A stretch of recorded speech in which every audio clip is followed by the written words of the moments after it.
Mbola tanora. Mbola tanora. Mbola tanora. Mbola tanora. Mbola tanora. Mbola tanora. Mbola tanora. Mbola tanora.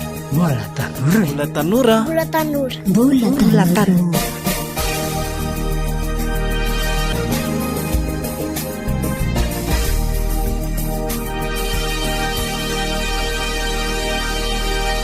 Falitafahona aminao indray amin'ny alalan'izao onjam-peo izao ary dia miarahabanao amin'ny anaran'ny tompo. Manolotra ny fandaharana Alice Josy. Iainy ny valin'ny fanontaniana napetraka tamin'ireo tanorintsika anio.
Efa matotra ve?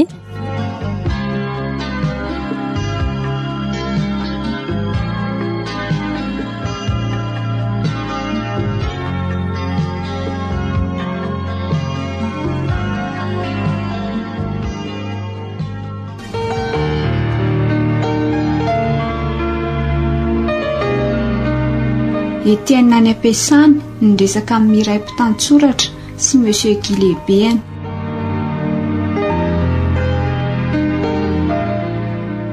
Fa mbola misy zavatra fampanaovinao anga ry Etienne. Efa vita daholo manko ny teo aloha. Vita sady. Ndrasikely ary azafady. Reto mbola misy reto ka. Toko ny tsy manakaika izy rehefa miteny fa tena mahery loatra amin'ny fofona ranomanitra n'izany. Sady ny akanjo mikoto reny akanjo ohatran'ny hafahafa reny. Mila miresaka amin'ny any aka. Eo vita ve ny compte nataonao ry Etienne? Misy mpitambola efa mily zany eny eo. Ianao any milaza fa tsy ilainy zany raha tsy amin'ny lakamisy. Mbola misy 3 andro be zoko. Miala tsiny ary Etienne fa anio no ilandry zareo zany.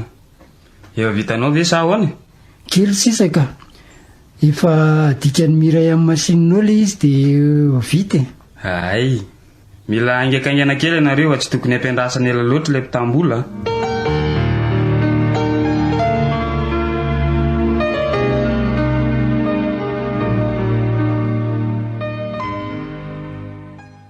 tena tezitra zefo a meo aty ireny ny konty reny ry Etienne nandikako azy a. Reto ary manahirana mihitsy izy zany a, ohatra ny hoe misy olana foana angamba noho izaha kristianina mihitsy ka. Marina izany, aza mora tezitra rery Etienne. Fa zao hoe afaka miara misotro kafe kely sika raha toandro dia amin'izay azonao lazaina daholo ny olanao rehetra ka. Zany hoe efa miandry any an-tranony izy hoe lavadiko izao ataony izao ka aleo angamba manaraka. Andao mora Etienne, sady tsara anie ny andro e. Avy eo sika afaka mitsangatsangana mba miova rivotra kely e. Angamba tsy hampaninona ny vadinao loatra izany ka.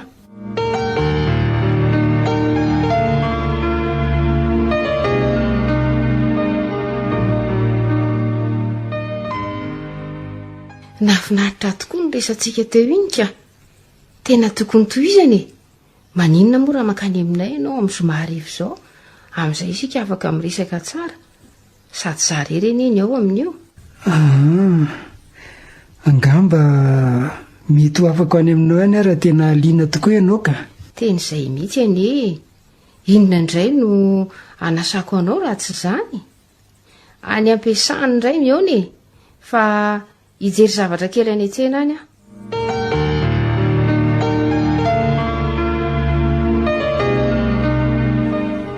Dia ho any an-trano miray amin'ny somariva, izany angamba toa tsy dia mety loatra ka, nefa ohatra ny tia halala betsaka momba an'Andriamanitra izy a, sady tomba tsara ihany anie izy iny.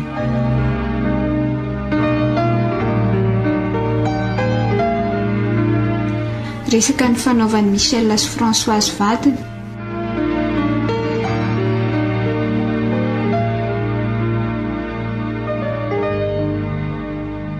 Efa ho ray volana izay ry Françoise nivavahako mba hositranianao nefa mbola tsisy valiny ihany. Aza dia mora kivy re ianao ry malala, mahatokia an'Andriamanitra, sady izy anie mikasaka ny tsara ho an'izay tia azy. Isika anie dia tia azy sa ahoana? Eny e, mihina fa marina izany. Saingy tiako raha hiverina tontany aloha ny tongotrao. Tsy azoko mihitsy ny tsy namalen'Andriamanitra nivavaka nataoko isan'andro. Tena sambatra ny aro Michel amin'izao zava-misy izao e. Mahatoky an'Andriamanitra ary mihoatra noho ny teo aloha azy, ary tena mbola tsy nahatsapa fiadanana tahaka izao a. Eny, tsapako ny ova be mihitsy ianao. Tsy mba nanometsiny an'Andriamanitra koa na inona no sio. Nefa tena sarotra tamiko aloha miafika izany. Matokiry an'Andriamanitra ary Michel, izy ihany mahalala izay mahasoa antsika. Angambo sara izany tonga izany. Mety izy tokoa angambo izay. Efa nlaza izy fa ho tonga aloha. Manahony mama, zay andro dada. Manahony ianao anaka? Fa misy inona ry Sara? Tô avy nitomany anie ianao izany e. Saika nisy zavatra tiako lazaina anareo a. Fa ino izany Sara? Very mipetraha aloha eto anao anaka. Izany hoe tsy hitako izay lazana azy fa nandray an'i Jesosy a. Nandray an'i Jesosy? Fa ahoana? Very anie izany lazainao teo izany anaka. Fa inona no seho? Raha ny tena marina dia efa herinandro vitsivitsy izay. Tamin'ny mama mbola tsy voadona ny tomobily iny dia tsy haiko na nino an'Andriamanitra na tsia. Fa saingy noho voadona izy dia tena tafotoana mafy a, ary nihevitra fa tsy mino azy dia nakalana azy noho ny nataony taminao izay olona tiana azy. Nefa raha nandinika anao dia tsapako fa misy zavatra aminao izay tsy mbola hitako mihitsy. Marina izany. Hitako tena tony sy miadana ianao na dia teo reny atsarotro reny. Eny tsy mba nametsina an'Andriamanitra mihitsy ianao, tsy mba tahaka tezitra mafy. Izany ange tena nagagana e. Eny izany tokoa. Hitako fa nisaotra an'Andriamanitra mihitsy fa tsy maty ianao sy ny amin'izay mahazo anao izao. Fa tamin'ny lahady teo. Tena gaga mihitsy aho aloha nahitanao niangona iny e. Izany hoe nafaly anaty koa ny nakany sady nitory tenin'ny pasitera koa tena. sady nivavaka ho anao koa ny aro sara nandritry ny toroteny. Tao amin'ny epreux mihitsy ange ny raisiny e. Eny ilay hoe anio raha iain'ny feko. Izany tokoa, anio raha iain'ny feko ianareo dia aza manamafy ny fonareo. Tsapako fa hatramin'izay tena andahan'Andriamanitra foana. Sady tadidiko daholo ange ny zavatra nianarana momba an'i Jesosy isaky ny sekoly alahady taloha ireny e. Tsapako fa tokony atoky azy a. Tena tsara zany anaka sady vao mafaly koa. Avy aloha re izy aloha iteny ry Michel. Toy izy hoe anaka ny teninao a. To dia fantatro fa afaka mamonjy amin'ny fahotako sy ny toetra ratsiko rehetra Jesosy Kristy Tompo ka ny angavy azy mba hanao ansany aminahy. Eny dia inona no nitranga? Izany hoe maly hariva dia tsy tena haiko loatra izay nonoko. Fa tamin'izaho inody io dia lasa eritreritra ary na tsy ary fa tsy hitako izay lazana azy e. Tena nanana fiadanam-po tsisy ohatran'izany. Tsapako fa voavela ny eloko. Tena mahafaly ahy zany Sara. Na izaho koa aza misaotra an'Andriamanitra lehibe. Efa be loatra izay fotoana very izay ry dada sy neny a. Fa rehefa avy eo ihany dia andeha ho any amin'ny pastery ilaza izany aminazy. Ary lazaiko aminy fa vonina ny atao batisa. Amen. Ho atao batisa? Tena tsara zany, isaorana anie ny tompo.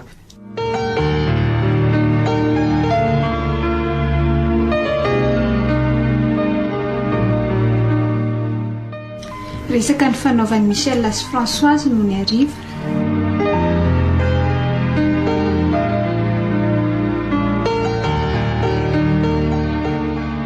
Mila manompo vavaka ho amin'ny Paul ihany sika sa ahoana ho ianao? Antianaiko fa tena aliana azy izay nitranga teo amin'ny fiainan'ny Sara. Ry zareo anie mpianadahy ka mifankahazo am-po tsara e. Raha nieritreritro izao mitranga rehetra izao eto aho ry Françoise dia eno a dia ahoana? Laisa saina ao teo e. Tena mikatsaka ny tsara ho antsika foana Andriamanitra. Na inona mitranga. Saingy isika kosa no tokony ho fahalalandavany amin'izany. Marina izany. Ary manamafy izany anie ny apôstôly Paul. Izany anie anisan'ny lesona nampianarinao ahy. Sady i Jesosy Kristy no tena nijaly lavitra noho isika. Fa ny tsapako ihany koa dia raha miray amin'ny antrano isika. Enina dia misy fitsapana mafy aza dia hivoaka mpandresy. Ary tompo tsara eo amin'ny fanarahana azy ary faly eo amin'ny foana.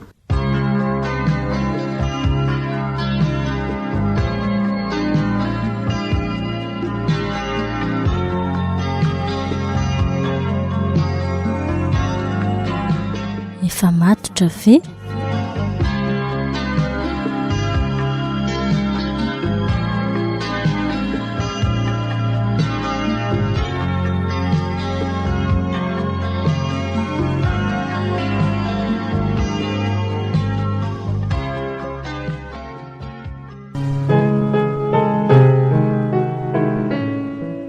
Ary aza manaraka ny fanaon'izao tontolo izao fa miovaha amin'ny fanavaozana ny saina hamantaranareo ny sitrapon'Andriamanitra dia izay tsara sady akasitrahana no marina. Romanina 12:12.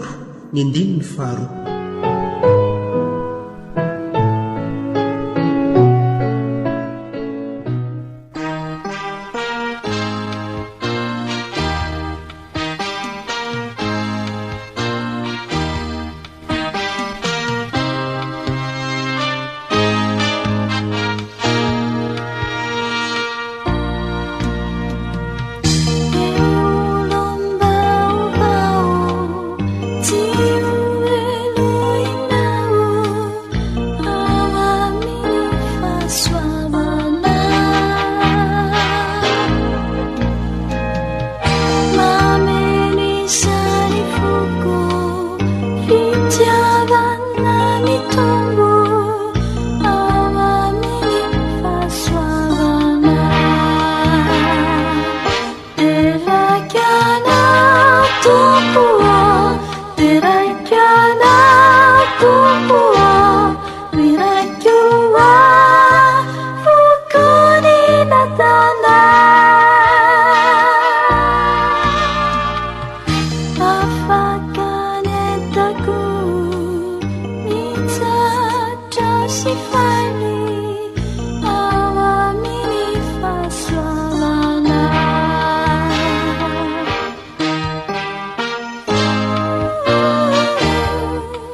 inona avy ny tian'izao tontolo izao ovaina amin'ny fiainan'ny zanak'Andriamanitra?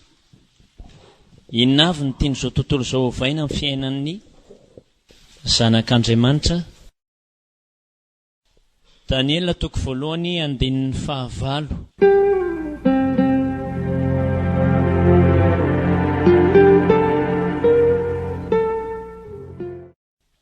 Fanontaniana 2: azo atao ve ny mandaha-panajana ny fanaon'izao tontolo izao? Azo atao ve ny mandaha-panajana ny fanaon'izao tontolo izao? Inona no ohatra? Dia io zanareo mitanisa ohatra mazava. Inona avy le isarian'ny ankizy na isarian'izao tontolo izao anareo, dia ahoana no atrehana an'ireny?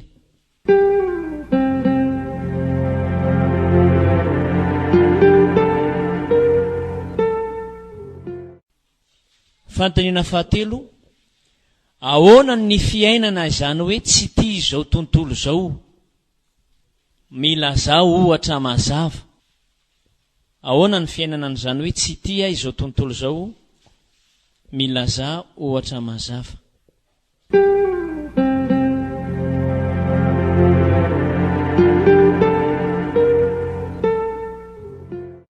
Fanontaniana 4: toy izy aloha dia rehefa avy eo averintsika izy.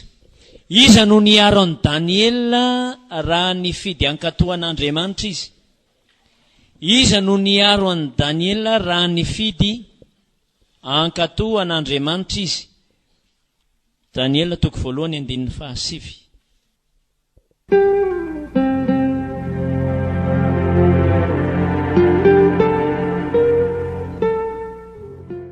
Fahadimy: inona ny fifandraisana misy eo amin'ny mino sy ny ray ary izao tontolo izao? Inona ny fifandraisana misy eo amin'ny mino sy ny ray ary izao tontolo izao? Jaona voalohany toko 2:5-10.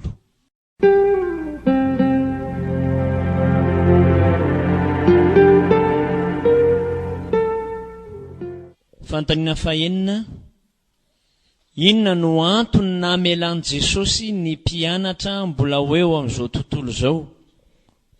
Inona no antony namelan'i Jesosy ny mpianatra mbola ho eo amin'izao tontolo izao? Jaona toko 7:10 ny andininy 5:10 ka hatramin'ny 7:10. Matteo toko 5 andininy 7:13.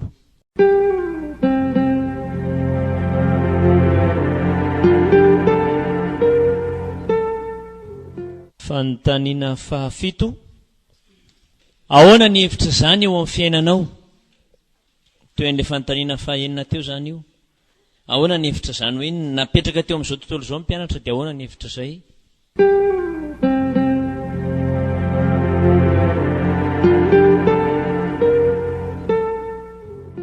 Fanontaniana 9: inona ny fanapahan-kevitra tsy maintsy raisiny mino manoloana ny fanaon'izao tontolo izao? Daniela ihany io. Daniela toko voalohany andiny 9. Dia milaza n'ilay ohatra mazava koa izany ianareo.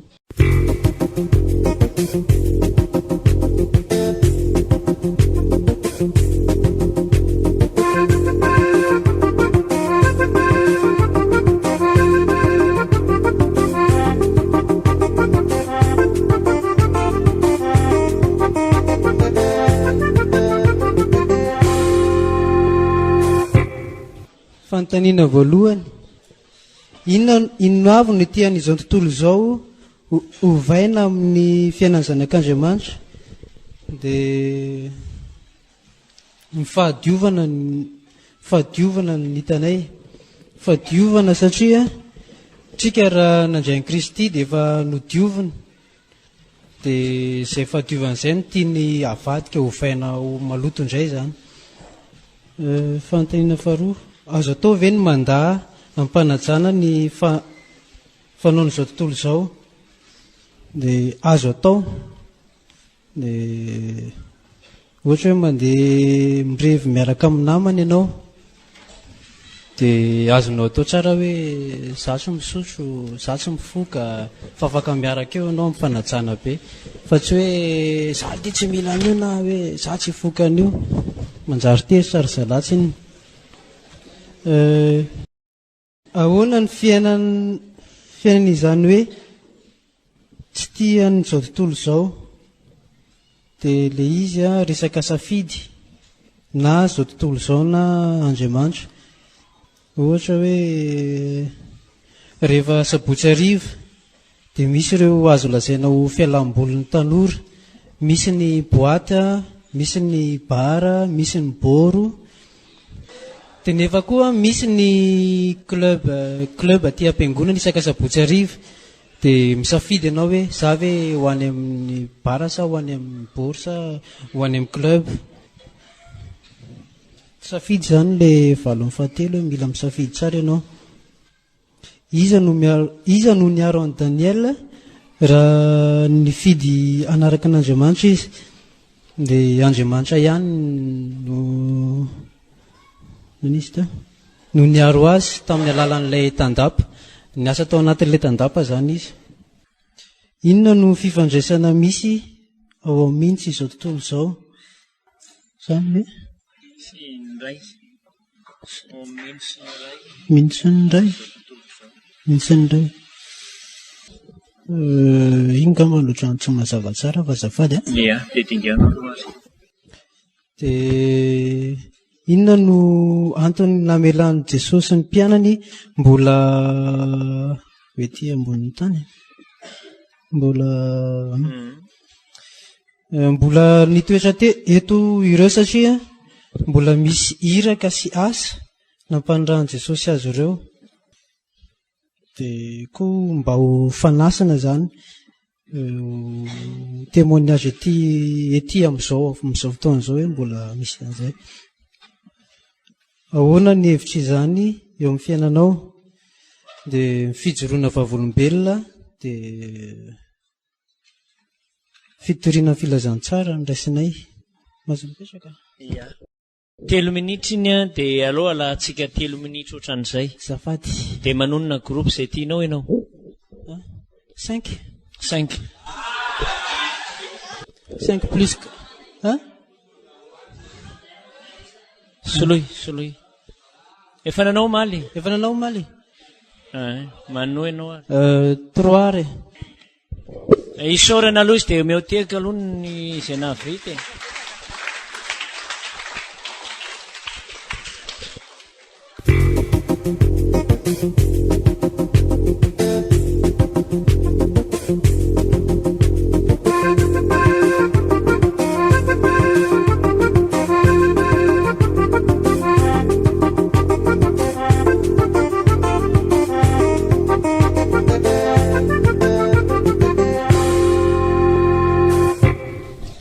Ny fantaniana voalohany ny tian'izao tontolo izao ovaina eo amin'ny fiainan'ny zanak'Andriamanitra dia ny fomba fanaon'ny zanak'Andriamanitra. Dia ny mampalahelo kely fotsiny ny fanamarihana kely tao amin'ny anay hoe matetika tady voasarika foana ny zanak'Andriamanitra fa tsy tsika ny mahasarika n'izao tontolo izao. Valiny fantaniana faharoa hoe azo atao ve ny mandaam-panajana? Azo atao, fa fanamarihana kely hoe mandaam-panajana tsy hoe te hanao an'ilay izy ihany fa mody mandà, hoe metsara vetsy hoe mody mandà zany hoe mody endry, fa tena hoe tsy manaiky an'ilay fitarihana mihitsy. Fahatelo ahoana no fiainan'izany hoe tsy tia izao tontolo izao zany? Voalohany indrindra fahaiza manavaka ny sitrapon'Andriamanitra, dia fandavana ny fitarihan'izao tontolo izao, dia ajanona ny zavatra rehefa hita hoe tsy mety, ohatra hoe misy fampisehoana, tsy hoe ilay fampisehoana ny ratsy, fa rehefa fampisehoana ka mitondra anao andray anjara amin'ny zavatra tsy sitrapon'Andriamanitra dia tokony tsy alehanao. Arak'ilay ten'Andriamanitra hoe ny zavatra rehetra azoko atao fa tsy ny zavatra rehetra mahasoa. Valiny fantaniana fahaefatra efa nitovy teo ihany fanontaniana fahadimy a misy mahasamy hafa kely amin'ilay noteneny hafa teo hoe inona ny fifandraisana misy eo amino indray izao tontolo izao. Ny mino aloha tsy maintsy mifandray amin'Andriamanitra satria zanak'Andriamanitra, fa ny mino a miara-miaina amin'izao tontolo izao, fa ny fiainan'ny mino tsisy ifandraisany mihitsy amin'ny fiainan'izao tontolo, tsy tokony hisy ifandraisany mihitsy amin'ny fiainan'izao tontolo izao, satria ny tsy mino a arak'ilay voalaza hoe inona ny ifandraisan'ny mino sy ny tsy mino, dia ny tsy mino koa tian'Andriamanitra, fa tsy ny antony tsy ahafahan'Andriamanitra mifandray aminy dia ilay misy an'ilay ota manelanelana n'Andriamanitra sy ny tsy mino.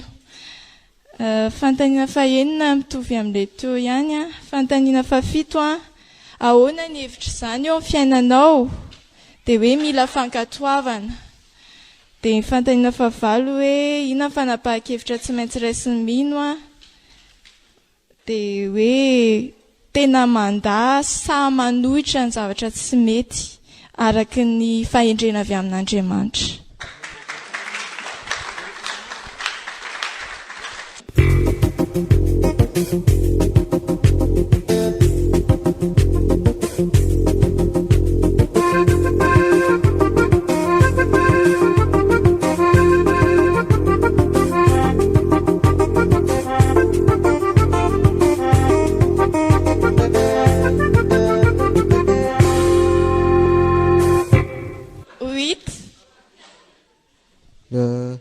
Ny tanay tamin'ny groupe 8 zany no eto tsika mena ao anatin'ny fiarahamonina, dia izao tontolo izao zany tena te hanova ny fomba fitondrantsika ny tenatsika.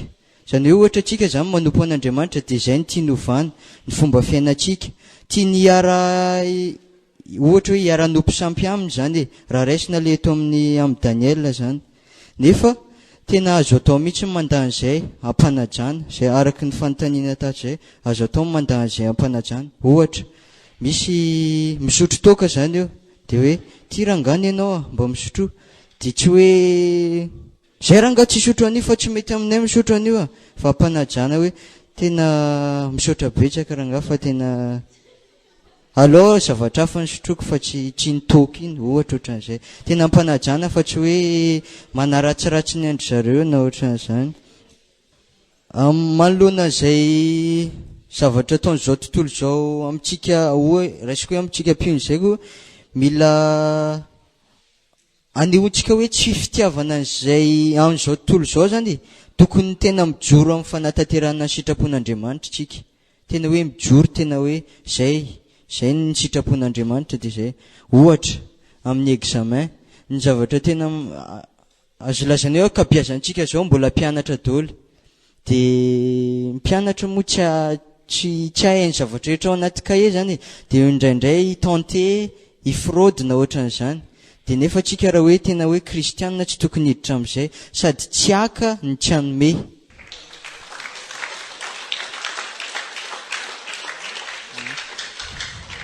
Dia ohatra koa eo anivon'ny fianakaviana zany, indraindray fianakaviana mitaona hoe tsy maintsy mandeha mamadika ohatran'izao, dia tsika hoe andatsy tsy hanao an'izay, dia mila hoe na hoe tonga dia hoe zany tsy afaka miditra amin'ny fahasandrazana ianao, tsy afaka milevina amin'ny fahasandrazana, ny tokony ataontsika dia tena mijoro, na izay ny fanapahan-kevitrany. Dia Andriamanitra manampy antsika foana zany Andriamanitra rehefa hoe tena mijoro amin'izay tsika, tahaka ny an'i Daniel teto, Andriamanitra niasa tamin'ilay lehibe ny tandapa, dia nahita fity tamin'Andriamanitra zany Daniel noho ny fijoroany amin'izay fanarana sitrapon'Andriamanitra izay. Miainao anatin'ny fiarahamonina tsika ho zateo, nefa tsy afaka hiaraka mihitsy ny fitiavana izao tontolo izao sy ny fitiavana an'Andriamanitra. Tsy afaka, Andriamanitra zany tsy afaka mipetrapetra amin'ny ratsy zany mihitsy, fa Andriamanitra masina be voninahitra, dia tsy afaka hifandray mihitsy, tsy afaka sady ity an'izao tontolo izao ianao no ity an'Andriamanitra. Navelan'Andriamanitra teto, navelan'i Jesosy teto amin'izao tontolo izao ny mpianana, satria mbola tokony hitory zany e, tokony hitory mbola hanohy ny asa zay efa nataony Jesosy. De hitako tena anamasina zany hoe ny sira moko anamasina, raha hoe miresaka anamasina zany de misy sira zany ao anatin'izay, ny sira ihany ny afaka manamasina. Inona ny asan'ny sira? Manome tsiro zany e. De mitahiry sakafo koa mba ohatra hoe mba tsy ho lo zany, mba tsy ho maimbo. De zay tsika koa tokony anana an'izay, raha hoe amin'ny maha-kristianina tsika tokony mijoro amin'izay masira tsika zay. Indraindray tsika kristianina mihitsy no mahatonga ny tsy mpino tsy hino an'Andriamanitra, satria amin'ny lafiny indray tsika rehefa hoe mahatsapa hoe kristianina zany indraindray hoe mipiripiry na tsy miaraka amin'olona ohatran'izany, nefa tokony tsika mihitsy mi-exploiter ny fahatsarana miaraka amin'Andriamanitra zany. Tsika natao hifaly, natao hifandray amin'ny hafako, fa raha hoe tsika rehefa hoe tsika zany tsy natao hoe tsy mahazo miaraka amin'izao tontolo zao mihitsy, fa tsika raha hoe miaraka amin'ny namana, ohatra miaraka amin'ny namana tsy mpino, dia na tsy hitory direkta zany tsika fa afaka avoaka amin'ny fihetsikitsika le izy amin'ny fomba fitondran-tena tsika.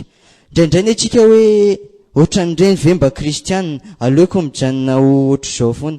Indraindray ohatra raisiko zany le hoe mangingina, tsy miteniteny, tsy mifalifaly mihitsy. De zay zany mila hoe ny fomba fiainantsika zany mila hoe anehoana hoe fa tena kristianina tsika. De zay zany tena hoe mila mijoro amin'ny fanarana sitrapon'Andriamanitra zany tsika. Misaotra to.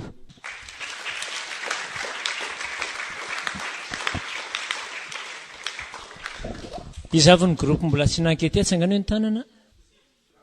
Eny ary.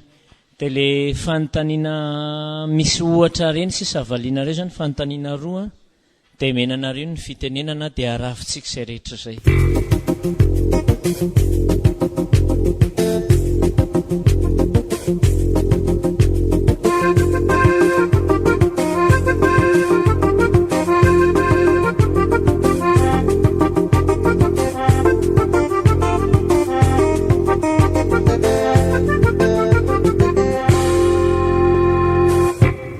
Tonga dia fanontaniana faharoa zany.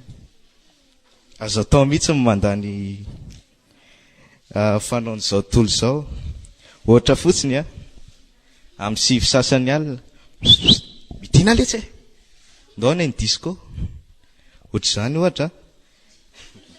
Afaka atao mihitsy ny mandany zany ary tsy mety, tsy hoe afaka fotsiny ara fa tsy tokony atao mihitsy. Zay. Tsika mahery, tsika mahavoatoatra amin'ny fakapanasa tsy zany? Zay. Fisotroana toka, mifoana asikara, fanaovana firaisana ranofa alohan'ny fanambadiana. Tandremo. Inona ny zany hoe tsy tia izao tontolo izao, mandany fanaon'izao tontolo izao. Zay fotsiny angamany tena izy. De miverina amin'le ohatra teo ihany amin'le fanontaniana faharoa. Saotra to.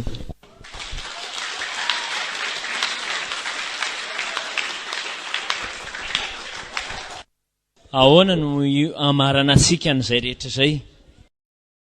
Ny voalohany aloha saoty indray no adino rehefa nresaka izay sy pasteur de zao hoe tiana io angonina le taratasinareo le misy an'le hoe afaka 5 taona, afaka andraso aloha fa izy iny tiana jerena hoe tena nanao ve nareo sa tsy nanao.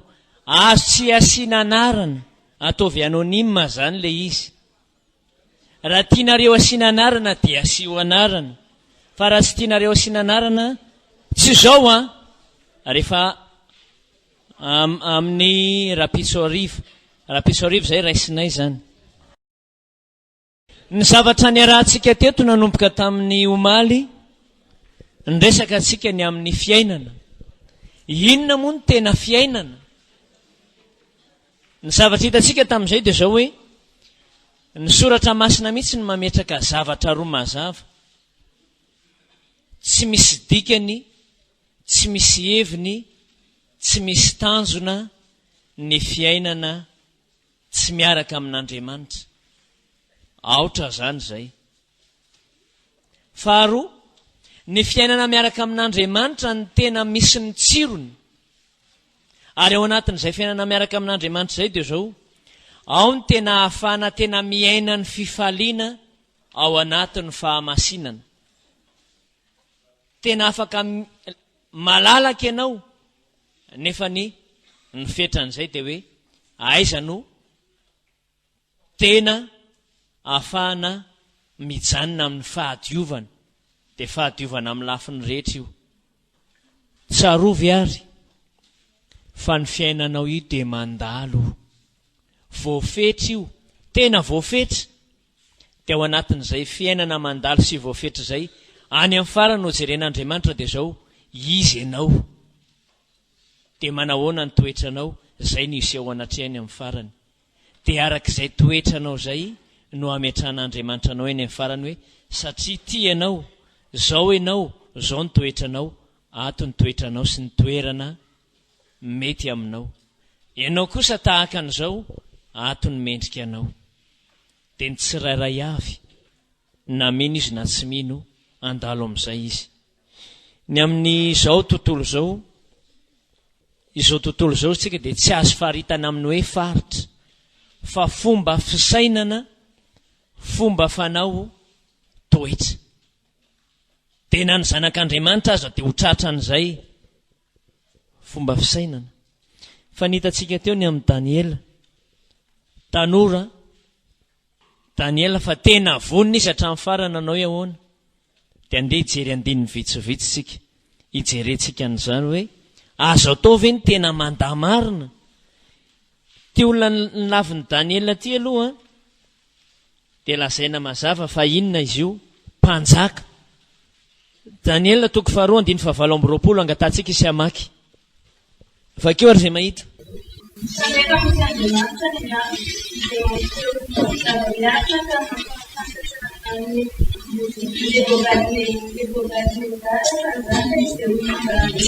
Ia, voalohany aloha dia zao nasaina ny laza nofo izy. Dia rehefa laza n'ilay nofo izy dia zay ny nataony, kanefa misy Andriamanitra. Inona nasehon'ny Daniela voalohany teo amin'ny fiainany zany?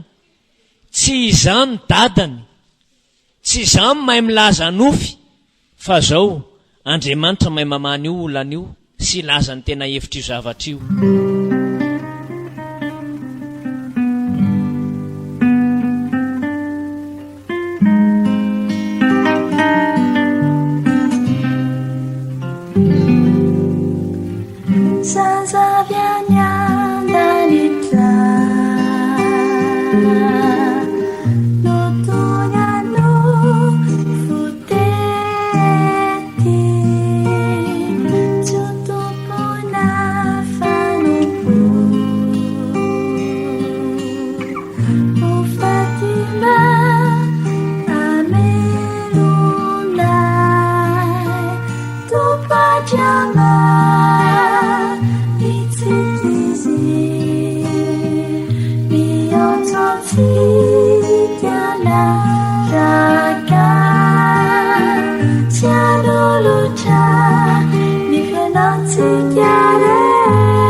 raha misy fanontaniana tianao apetraka amin'ny zoky rasolonjatovy Celestin izay nitondra amin'ny fampianarana dia azonao apetraka teny izao. Afaka miantso azy ianao amin'ny 034 17 480 16. Raha mitady fampianarana kosa ianao na mitady ny CD misy ny fandaharana dia afaka miantso anay amin'ny 034 47 887 11 na ny mail fbb.svm@gmail.com. azonao atao koa manatona amin'ny vatana eny amin'ny edisiona vaovao mahafaly Antsahabe Ampitankinela na miantso ny 033 75 521 01. Ny tompony hitahanao lalandava mandra-piony indray ary.